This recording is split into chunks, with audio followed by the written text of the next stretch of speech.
시험은 잘 보셨습니까? 이런 질문을 하면 안 됩니다. 자녀를 두 보신 분들은 이런 질문이 굉장히 자녀들이 싫어하는 질문일 거라는 걸 여러분들 잘 아실 겁니다. 저도 자녀였기 때문에 압니다. 시험을 치고 난 뒤에 시험 잘 봤나 하는 질문은 굉장히 싫습니다. 오히려 그런 질문하면은 이제 부모를 적대시하는 그런 막 감정들이 솟아나는 시기이기 때문에. 그래서 옆에 시험 치신 분들 계시다면은 우리 수고하셨습니다라는 말로 한번 위로했으면 좋겠습니다. 옆에 분들에게 같이 인사하겠습니다. 수고하셨습니다. 네. 시험 치시는데 열의들이 막 느껴지더라고요. 저도 최선을 다해서 시험 문제를 내고 몇 번 이제 검토한다고 했는데 또 희한하게 같은 문제가 두 개 떡하니 자리 잡고 있을 줄은 생각도 못했습니다. 그래서 이제 그런 문제가 나오고 나서 야 이거 어떡할까 고민했는데 사실은 이게 처음에 나눠준 문제 중에 하나가 중복돼서 나온 것이더라고요. 그래서 다른 문제를 삭제하거나 그렇게 같이 다 맞게 하거나 그러지는 않겠습니다. 왜냐하면 제가 잠깐 매기고 왔는데 벌써 만점자가 나왔습니다. 네, 보너스 점수도 있었죠. 보너스 점수 포함하면 1점이니까 101점이 되겠네요. 근데 어쨌든 여러분들 전체적으로 잘 본 거라고 생각하시고 굳이 막 점수가 궁금하시다면은 찾아오시면 알려드리겠지만은 그냥 은혜로 감사하게 여기시고 나는 100점이다라고 생각하시면은 저와 여러분들에게 모두 은혜가 되지 않을까 싶습니다. 네, 사도행전 말씀을 가지고 오늘 같이 어떤 사람이라는 제목으로 말씀 나누겠습니다. 사도행전 보시면서 여러분들은 어떻습니까? 가슴이 막 뜨거워지지 않습니까? 저도 사도행전 굉장히 좋아합니다. 사도들이 행했던 그런 역사들, 이적들, 하나님의 말씀을 따라서 행했던 그런 모습들이 저에게는 굉장히 뜨거운 하나님의 열정적인 간증으로 느껴지기도 하고, 뭔가 보면은 드라마 같기도 하고 영화 같기도 하고 뭔가 스펙타클하고 막 다급하기도 하고, 하나님의 역사가 이때 막 이루어지고 이렇게 돼야 되는데 막 그렇게 이루어지는 뭔가 영화 같은 스토리가 이 안에 담겨 있는 것 같아서 항상 읽을 때마다 뜨거움을 느끼게 됩니다. 여러분들도 동일한 마음을 느끼실 거라 생각합니다. 설교를 앞서서 여러분들에게 질문을 하나 드리겠습니다. 여러분들은 어떤 사람이십니까? 어떠한 사람들입니까? 여러 가지 대답들이 있을 수 있을 것입니다. 만약에 여러분들이 옆에 계신 분들을 여러분들이 모르는 제3자에게 소개할 때 옆에 계신 분을 어떻게 소개하겠습니까? 착한 사람? 실없는 사람? 아주 고약한 사람? 옆에 분들이 이제 보시기 좀 민망하실 겁니다. 여러분들이 만약에 소개당하는 입장이라면은 다른 사람이 여러분을 소개할 때 어떤 사람으로 소개되는지 궁금하지 않으십니까? 저는 보통 이런 사람으로 소개됩니다. 있잖아, 검은 뿔테 안경 쓰고 사투리 쓰는 사람, 키 작은 강도사, 오예배 때마다 담임 목사님 마이크 올리고 나오면 마이크 내리는, 이건 어쩔 수 없습니다. 네, 제가 어떡하겠습니까? 이런 사람으로 소개될 겁니다. 강도사, 그리고 성격 좋은 사람, 그건 아닙니까? 어쨌든 여러분들이 가진 특정한 정보들이 같이 공유가 되고 다른 사람들에게 그렇게 소개가 될 겁니다. 아주 보통은 그 사람이 가장 두드러지는 특징으로 소개되는 것이 일반적인 그런 정보가 될 겁니다. 사투리 쓰는 강도사, 이렇게 소개가 되겠죠. 저는 특징이 사투리니까. 이제 재윤이가 이제 6개월을 좀 넘어섰는데요. 만약에 저를 닮아서 온 교회를 휘젓고 사고를 치고 다닌다면은 사고 치는 애 있잖아, 재윤이. 그 아빠. 이렇게 소개가 될 것입니다. 우리는 각자가 가진 기질과 성격이 다르기 때문에 각자 사람마다 다른 평가를 받습니다. 당연합니다. 왜냐하면 하나님이 주신 은사와 달란트는 제각기 다르고 다른 성품으로 하나님께서 지으셨기 때문입니다. 그런데 여러분, 우리는 이런 각자가 다른 평가들 속에서 어떤 면에 있어서는 한 가지 동일한 평가를 받아야 합니다. 그게 바로 무엇이냐면은 그 사람 예수님 잘 믿는 사람이야 라는 평가입니다. 그 사람 같이 지내고 보니까 진짜 그리스도인이야 라는 평가입니다. 세상에 참 많은 것들이 무너져 있다라는 사실들을 저와 여러분들은 잘 알고 있습니다. 특히나 교회가 그렇습니다. 특히나 예수님 믿는다고 하는 사람들이 그렇습니다. 그러나 그럼에도 불구하고 예수님 믿는 사람이다고 하면은 세상에서 거는 기대감이 있습니다. 아, 그 사람 예수님 믿는 사람이야? 라고 하면서 그 사람에게서 어느 정도의 거는 기대감들이 있습니다. 요구하는 기대감들이 있습니다. 아무리 욕하는 사람들이 있어도 그리스도인을 향한 세상의 시선은 아직도 기대감이 있습니다. 그 기대감을 누구에게서 찾아야겠습니까? 바로 저와 여러분들 아니겠습니까? 여러분들, 그리고 저가 바로 그리스도인의 모습, 참 예수님을 따르고 예수님을 믿는 모습들을 드러내는 자로 살아가야 한다는 것입니다. 먼저는 그런 칭찬받고 평가받는 자로 살아갈 수 있기를 주님의 이름으로 축복합니다. 사도행전에 나오는 사도들이 그랬습니다. 예수님 잘 믿는 믿음 가진 사람이었고 그리스도인이라고, 참 그리스도인이라고 평가받는 사람들이었습니다. 사도행전 전체가 그것을 말해주고 있다고 해도 과언이 아닙니다. 근데 사도행전을 보면서 우리가 한 가지 전제를 놓고 봐야 하는 것이 무엇이냐면은, 초대복 교회의 복음이 증거되었을 때에는 첫째로 예수님 믿는 자들에 대해서 올바른 명칭이 없었습니다. 기독교인이라든지 그리스도인이라든지. 두 번째는 우리같이 성경을 통해서 명확하게 정리된 신학이 없었습니다. 아주 중구난방이었습니다. 무엇을 믿어야 될지, 이 다른 위격의 하나님은 무엇으로 불러야 될지, 우리가 흔히 예배 때 사용하는 사도신경은 어떻게 불러야 될지, 그것도 몇십 년, 몇백 년의 그 여러 가지 종교 회의를 통해서 정립된 것이 우리 신학인데, 그 신학도 올바르게 정립되지 않았을 때입니다. 그러나 그 당시에 살아갔던 자들은 예수 그리스도 한 사람의 이름을 가지고 살아갔고, 그것이 진리인 줄로 알고 외쳤고, 그것의 복음의 그 위대함과 당위성을 가지고 예수님을 증거하는 삶을 살아갔다라는 전제를 놓고 봤을 때 우리가 느끼는 것 이상의 대단한 사람이었다는 것을 우리는 사도행전을 통해서 볼 수 있다는 것입니다. 그 사도들이 활동하는 사도행전의 무대가 거기 예루살렘을 포함해서 지금의 터키, 그리고 이탈리아, 로마에 이르는 방대한 지역이었습니다. 그리고 오늘 그 배경 등에 등장하는 중요 장소가 바로 안디옥이라는 도시였습니다. 안디옥이라는 도시는 지금 시리아의 수도로 예루살렘 위쪽에 있는 도시였습니다. 안디옥은 로마 동방 정책의 중심지였기 때문에 많은 사람들이 있었습니다. 몇 명의 사람들이 있었냐면 그 당시에 50만 명의 사람이 있었다고 하는데, 지금의 오히려 따르자면 안양, 그리고 김해, 그리고 포항, 그 정도 되는 숫자가 사는 사람들과 동일한 도시였다고 생각해 보시면 되겠습니다. 그리고 정책의 중심지였기 때문에 그곳에는 많은 사람들이 어울려 살았습니다. 유대인들도 있었고요, 이방인들이라 불리는 헬라인들도 있었고, 다른 이방인들도 함께 모여서 그곳에서 살아가고 있었던 것이 안디옥의 배경입니다. 경제권도 마찬가지였습니다. 유대인, 헬라인, 이방인들이 서로가 나뉘어져서 서로 경제권을 가지기 위해서 열심히 사는, 그렇게 경쟁하는 도시였습니다. 근데 그 도시에 한 가지 사건이 발생합니다. 갑자기 예수님 믿는 자들이 막 유입되기 시작한 겁니다. 도시에. 왜 그런 일이 벌어졌습니까?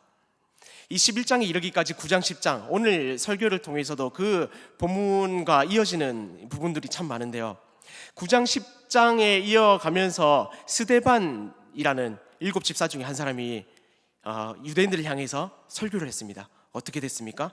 죽었습니다. 특히 바울이라는 사람이 돌로 쳐서 죽였습니다. 그리고 나서 그 이후에 예수님 믿는다고 하는 유명한 사람들, 유력한 사람들이 온 유대 땅으로 흩어졌습니다. 그 흩어진 도시 중에 하나가 바로 안디옥이었고, 안디옥에는 예수님 믿는 사람들이 막 유입되기 시작한 겁니다. 예수님 믿는 사람들이 온 전국 각지로 흩어졌고 안디옥에 들어오게 되었고, 그 사람들이 안디옥에서 무엇을 했겠습니까? 당연히 예수님을 전했겠죠. 예수님을 증거하는 자로 살아갔겠죠. 그러니까 복음이 막 증거되기 시작하고 어디서든 막 찬양이 일어나고, 그 복음을, 예수님은 하나님의 아들이시다, 우리 구주시다 라는 소리가 막 전파되기 시작했습니다. 처음에는 유대인들에게 그 복음이 전해졌습니다. 왜냐? 유대인들은 오늘 본문 오늘 예배 때 설교를 들어서 잘 아시겠지만은 하나님이 허락해 주시는 베드로에게 환상을 보여주시기 전까지는 유대인을 뺀 나머지 사람들은 부정한 사람들이었고, 복음과 구원에 관한 일은 유대인에게만 한정된 그런 하나님의 방법이었다고 생각했기 때문입니다.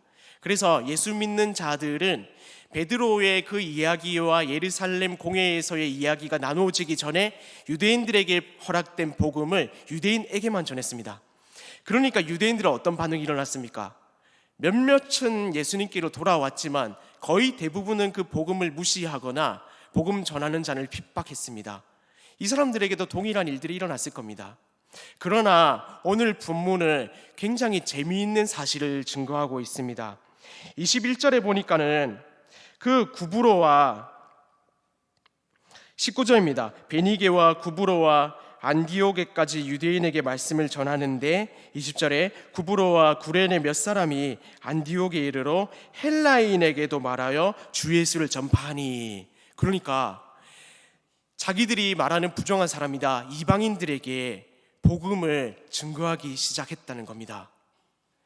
이 딱 시간이 굉장히 재밌는 게, 이게 베드로에게 하나님이 환상을 보여주시고 나서 또 베드로가 그것을 예루살렘 교회에 가지고 가서 그 소식들을 함께 나눌 때에 그 직후에 이런 일들이 막 벌어지기 시작했다는 겁니다.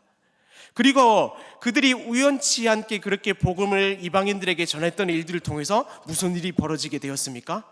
하나님께로 믿는 자들이 막 돌아오는 일들이 벌어지기 시작했습니다.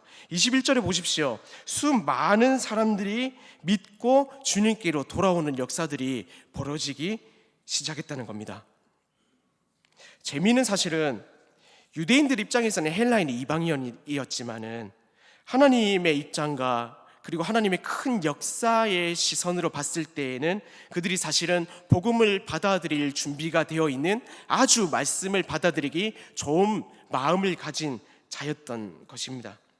스데반으로 인해서 흩어진 사람들이 헬라인들을 전도하고 복음을 전했을 때 주님께로 돌아오는 역사들을 보니까 마침 베드로의 소식을 듣고 이제는 복음이 이방인에게도 허락된 하나님의 명령이고 약속하신 바다라는 것들이 인정된, 그리고 그것들을 받아들인 예루살렘 교회가 이것을 보고 확신하지 않을 수가 없었습니다. 그리고 이런 사건들을 보고 한 사람을 보내기로 작정을 합니다. 우리가 가진 사람들 중에 가장 적합한 사람이 누구냐? 그 사람을 지금 안디옥에 보내자라고 결의한 것이 바로 여러분이 잘 알고 있는 바나바라는 사람이었습니다. 그리고 바나바는 뒤에 나누겠지만은 바울을 다수에서 데려다가 그들을 1년 동안 가르쳤습니다. 그러니까 1년이 지난 후에 무슨 일이 벌어졌습니까?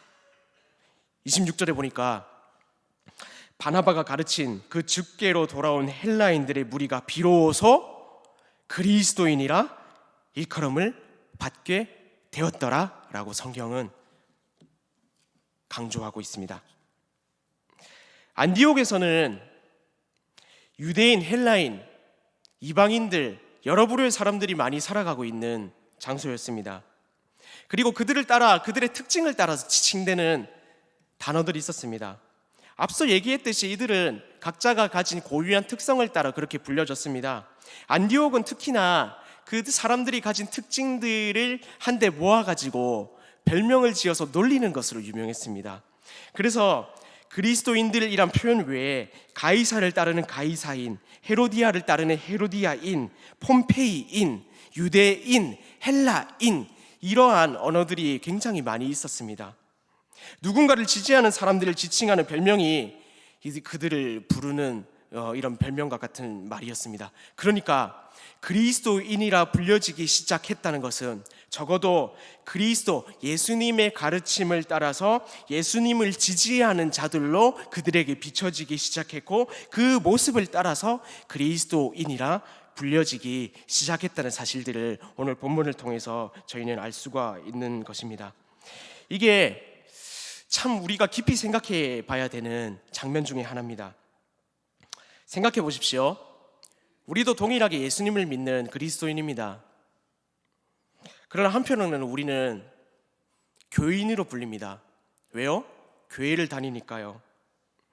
우리는 교회를 다니는 교인입니까? 아니면 그리스도를 따르는 그리스도인입니까? 그렇죠. 그리스도인입니다. 그렇게 불려져야 하는 것이 마땅합니다. 그리스도인이라고 불려야 됩니다. 근데 생각해 보십시오. 여러분들이 살아가는 현실 속에서 과연 그리스도인이라고 불려지고 있는가? 교인, 저 사람 우이중앙교회 다니는 그 철저한 그 신앙 가진 교인이야 라고 불려집니까? 아니면은 저 사람 예수님 잘 믿는, 예수님 믿는 그리스도인이야 라고 불려지십니까? 어떻게 불려지는 것이 더욱 듣기 좋은 말인 것 같습니까? 저 사람 교인이야, 아니면 저 사람 예수님 믿는 사람이야, 어떤 것이 듣기 좋으십니까? 둘 다 듣기 좋죠. 그러나 우리는 저 사람 예수님 진짜 잘 믿는 사람이야, 예수님 따라 사는 사람이야, 진짜 그리스도인이야, 이런 말이 훨씬 듣기 좋고 이런 말을 들어야 한다는 것을 우리는 잘 알고 있습니다. 그러니까 적어도 그리스도를 믿고 따르고 그의 말씀을 따라 순종하며 살아가는 우리는 교회 안팎으로 그리스도인이라 불려야 하는 자라는 것입니다. 그러면은 우리는 그리스도인이라 불려야 되는데, 먼저는 안디옥에서 그렇게 살아갔던 사람이 그리스도인이라 불렸지 않습니까? 무엇이 안디옥에서 살아갔던 사람들을 그리스도인이라 불리게 했고, 어떠한 모습을 따라서 오늘 우리가 말씀을 따라 교훈을 삼아야 될지 한번 말씀을 통해서 살펴보겠습니다. 첫째, 우리는 안디옥에서 일어났던 사건들을 미루어 보기 전에 바나바와 바울이 어떠한 사람이었는지 살펴보아야 합니다. 왜냐하면 그들이 먼저 그리스도인이 되었고 그렇게 살아갔기 때문에 그들이 1년 동안 가르친 안디옥의 많은 사람들이 그리스도인이라 불려졌다는 것이 당연하기 때문입니다. 먼저 바나바를 살펴보도록 하겠습니다. 바나바는 어떤 사람이었습니까? 바나바는 여러분들 사도행전 읽을 때에 사장의 내용들을 좀 기억하실 필요가 있습니다. 초대교회의 모습들이 벌어졌습니다. 자기 가진 땅을 팔아서 가난한 사람들에게 나누어 주고 자기 소유의 것들을 나누어서 그렇게 구제하는 일들에 사용했던 그런 초대교회의 모습들이 막 일어났습니다. 그 가운데 4장 36절에 보게 되면은 바나바가 처음으로 등장합니다. 뭐라고 등장하냐면은 바나바라는 사람이 있는데 위로의 아들이라는 이름의 뜻을 가진 바나바라는 사람. 근데 그 사람이 어떻게 했냐면은 4장에 처음에 등장할 때 자기가 가진 땅을 팔아서 돈을 가지고 사도들의 발 앞에 두니라 라고 처음에 바나바의 등장을 그렇게 성경은 기술하고 있습니다. 그리고 오늘 12장에 보시게 되면은 바나바에 대한 부가적인 설명이 나옵니다. 그는 어떤 사람이었습니까? 착한 사람이었습니다. 그리고요, 믿음과 성령이 충만한 사람이었다라고 나오고 있습니다. 그 바나바가 이런 일들을 감당했다는 것을 통해서 그가 공동체 안에서 어떠한 역할을 했는지 성경은 잘 보여준다고 생각됩니다. 그는 첫째로 공동체를 하나로 연합하는데 굉장히 탁월한 인물이었습니다. 앞서 말했지만은 처음에 4장에 등장할 때 초대교회의 특성들을 잘 알고 있는 인물이었습니다. 그래서 그가 가진 것을 팔아서 가난한 자들과 소외받는 자들에게 줄 아는 자, 그리고 그것을 가지고 교회를 섬길 줄 아는 자였다는 것입니다. 그리고 당대의 지식인들 중에서도 지식인이라고 불리는, 유대인 중에 유대인이라고 불리는 사울, 그가 하나님 앞에서 회심했을 때 모두가 의심했습니다. 모두가 하나님의 복음을 전하는 바울에게 가까이 가지 않았습니다. 도리어 저가 어떻게 된 일인가 의심하고 그렇게 바울을 멀리할 때에 바나바는 그때 다시 등장해서 예루살렘 교회에 직접 데리고 가서 변호했다는 사실을 우리는 사도행전을 통해서 또 볼 수가 있습니다. 10장을 보시면 그런 장면들이 나옵니다. 이런 모습들만 미루어 보더라도 바나바는 한 공동체가 있으면은 그 공동체를 위하는 사람이었구나, 공동체를 위할 줄 아는 사람이었구나라는 것을 우리가 추측해 볼 수 있습니다. 그러니까 헬라인들이 주님께로 돌아오는 일들이 벌어지니까 예루살렘 교회는 저 안디옥에 사람을 보내야 되는데 우리 안에 있어서 가장 적합한 사람이 누구냐? 공동체를 위할 줄 알고 하나 되게 만들 줄 아는 자 바로 바나바다. 이 사람을 보내자. 이 사람은 위로의 사람이다. 공동체를 하나 되게 만들 줄 아는 자다. 그리고 착한 사람이다. 이 착하다는 말은 원어로 보면은 선을 이룰 줄 아는 사람이라고 말합니다. 선을 이룰 줄 아는 사람, 그리스도의 선을 추구할 줄 아는 사람이다. 선한 것을 이룰 줄 아는 사람이다. 이렇게 바나바는 공동체를 위한 사람으로 그 당시에 있었던 사람들이 알고 그렇게 안디옥에 보냈다는 사실들을 우리는 말씀을 통해서 추측해 볼 수가 있습니다. 그리스도인들에게 이런 모습들이 필요하다는 겁니다. 우리에게 이런 모습들이 필요하다는 겁니다. 어떻게 하면 하나님의 선을 이루면서 공동체를 하나 되게 할까? 어떻게 하면 하나님의 이름을 가지고 공동체가 든든하게 한 몸을 이루는데 그런 역할들을 할 수 있을까? 바나바는 그것을 고민하고 그것을 이루어 나갈 줄 아는 자였다는 것입니다. 성경 퀴즈 대회를 진행하면은 제가 작년에 깜짝 놀랐던 건 뭐냐면은 이거 경쟁이 굉장히 치열하구나 하는 사실을 느꼈고 굉장한 열의들이 이 안에 있구나 라는 사실들을 제가 눈으로 보면서 그렇게 깨달았습니다. 그리고 사도행전 본문이 이제 발표되고 나서 성경 퀴즈 대회가 열린다라는 말과 동시에 집사님들이 성경을 보기 시작하시더라고요. 교회 오시자마자 성경을 펼치고 보시더라고요. 그냥 여러분들이 교회 와서 논다는 소리는 아니고 어쨌든 교제하기 즐겨하시던 분들이 교회 오자마자 본문이 발표되고 나서 성경책을 피시더라고요. 사도행전을 보시더라고요. 줄 긋고 또 긋고 보시더라고요. 어떤 분들은 프린트를 해가지고 어디서 그런 자료를 구하셨는지 사도행전 요약된 것들, 문제 천 문제, 100문제 이런 것들 보시면서 공부하시더라고요. 그런 것들 보면서 참 사도행전 그리고 말씀에 대한 사랑하는 마음과 열의가 있구나 하는 것들을 느낄 수가 있었습니다. 그리고 우리가 말씀을 보고 퀴즈 대회를 진행하는 이유가 무엇인가 다시 한번 더 생각해 보게 되는 그런 시간들이었던 것 같습니다.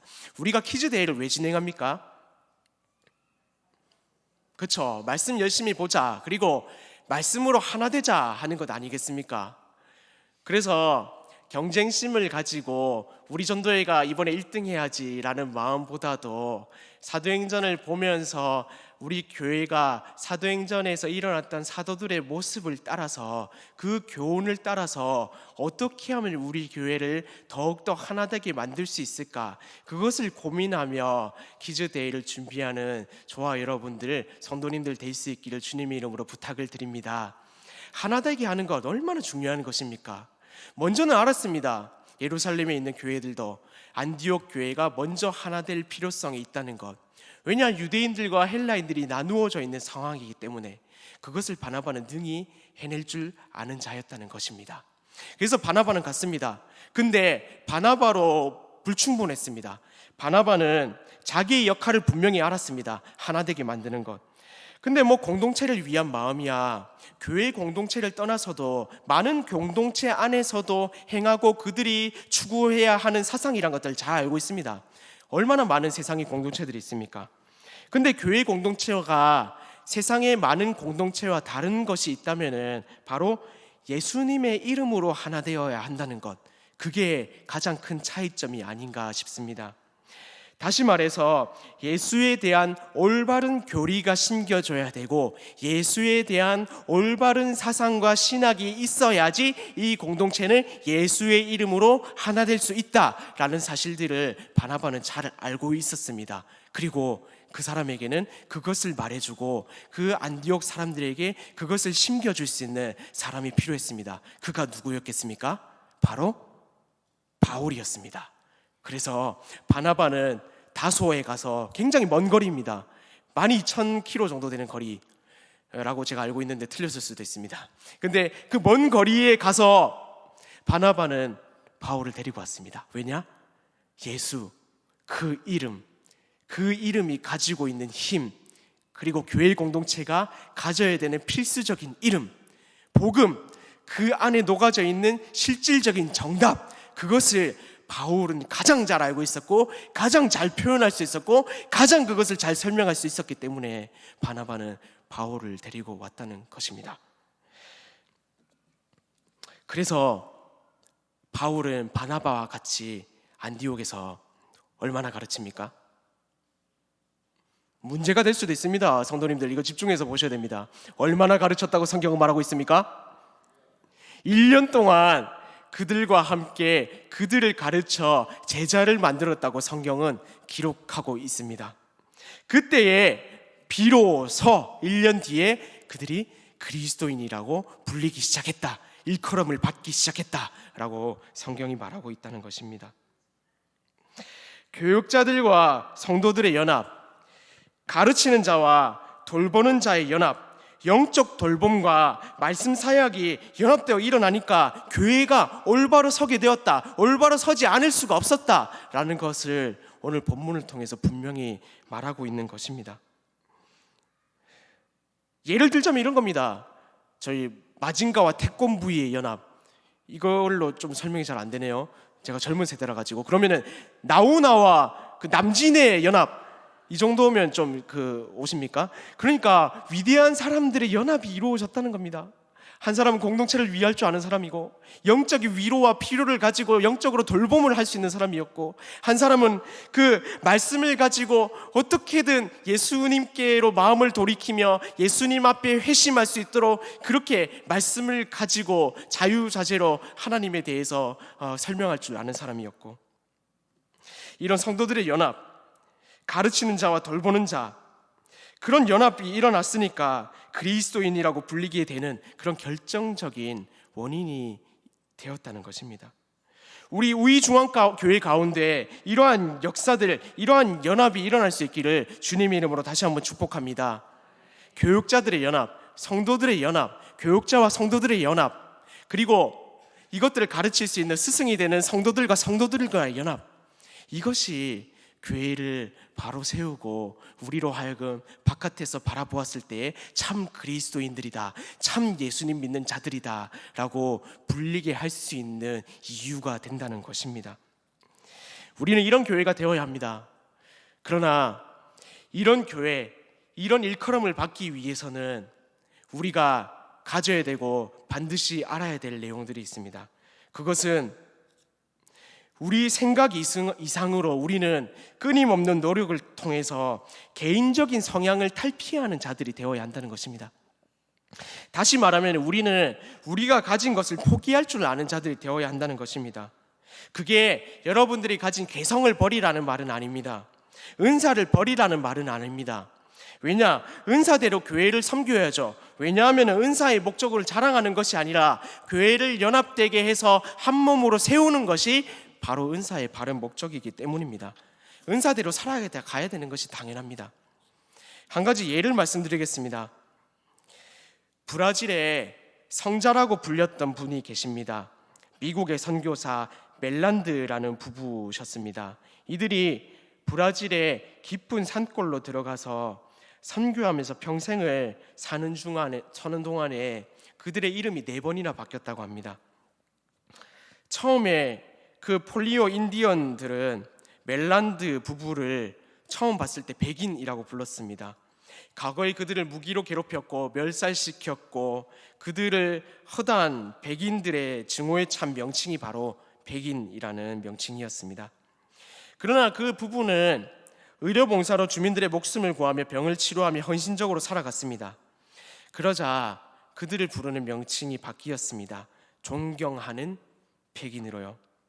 그러나 멜란드 부분에 의해서 그치지 않았습니다. 열심히 인디언들의 언어를 배웠습니다. 10년 뒤에는 그들과 조금도 다름없는 유창한 말을 구상하게 되었습니다. 그랬더니 그들은 인디언들에게서 백인 인디언이라고 불리기 시작했습니다. 어느 날 부상을 당한 인디언의 소년의 발을 그 부부가 돌보아 씻어주고 있었습니다. 그것을 구경하는 인디언들은 우리가 인디언들의 발을 씻겨주는 백인의 모습을 본 적이 있었던가 하고 스스로 생각하고 그들을 다시 한 번 더 평가하게 됩니다. 이 사람들은 하늘이 보내준 사람들이다 라고 말했고, 그때부터 멜란드 부부는 하나님의 사람이라고 불리기 시작했습니다. 안디옥의 상황들 다시 한 번 더 생각해 보겠습니다. 안디옥에서는 유대인들, 헬라인들, 이방인들 각자가 가지고 있는 풍습과 간습과 문화를 따라서 그렇게 지칭받는 사람들이었습니다. 그러나 그들은 바울과 바나바를 만났고 그 안에서 복음을 누리게 되었습니다. 그리고 그 안에서 예수님의 진리를 발견하게 되었습니다. 예수님의 가르침을 쫓아 살기 시작했습니다. 예수님의 인도하심을 따라 그들의 가진 풍습과 구습의 예습관을 쫓아내버리기 시작했습니다. 그리고 그들은 더 이상 유대인들, 헬라인들, 이방인들이라고 불리지 않았습니다. 그들은 동일한 지칭으로 평가받게 되었습니다. 바로 그리스도인들이라는 평가를 받기 시작했다는 것입니다. 우리가 이렇게 살아가야 한다는 것입니다. 우리는 그러나 그리스도인이라는 이름을 가지고 살아가는 것에 대한 어려움을 잘 알고 있습니다. 얼마나 어렵습니까?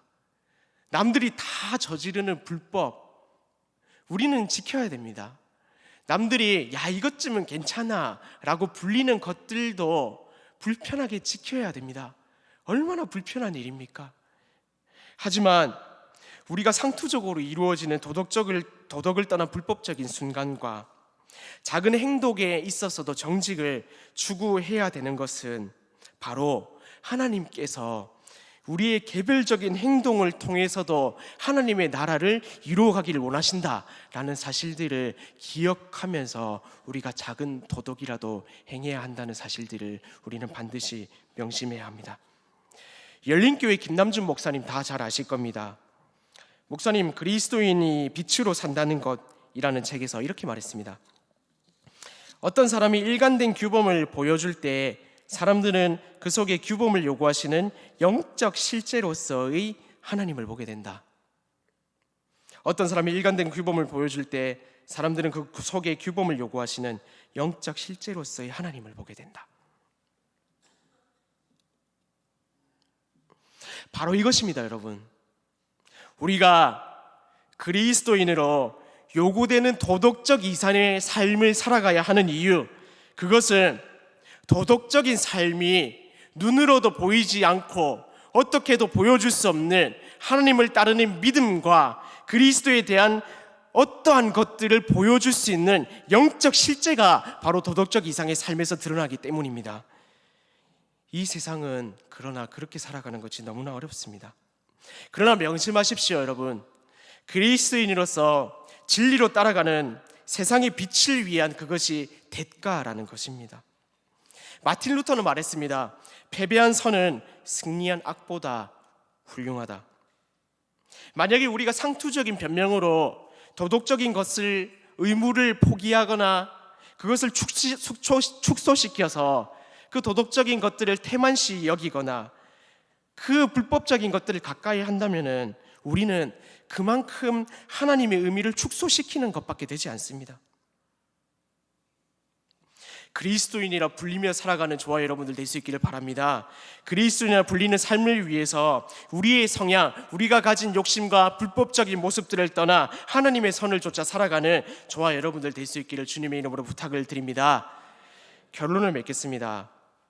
그리스도인이라는 뜻은 무엇이냐면은 바로 그리스도와 연합한 자다라는 뜻을 가지고 있습니다.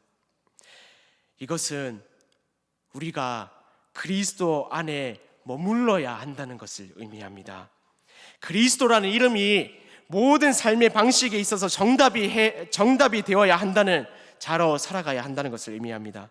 우리는 그리스도의 이름 이상을 넘어가서는 안 됩니다. 그리스도로만 살아가야 되고 그리스도 안에서 살아가야 하는 것이 바로 우리 그리스도인의 삶이라는 것입니다. 세상에 속한 자의 삶이 아니라 그리스도 안에 속한 자, 바로 그것이 그리스도인의 삶이라는 것입니다. 굉장한 도덕 수준을 요구하는 것이 그리스도인의 삶입니다. 말이 안 되는 것 같습니다. 하지만 우리는 사도행전을 보면서 알 수 있습니다. 우리 믿음의 조상들이 먼저 그렇게 살았습니다.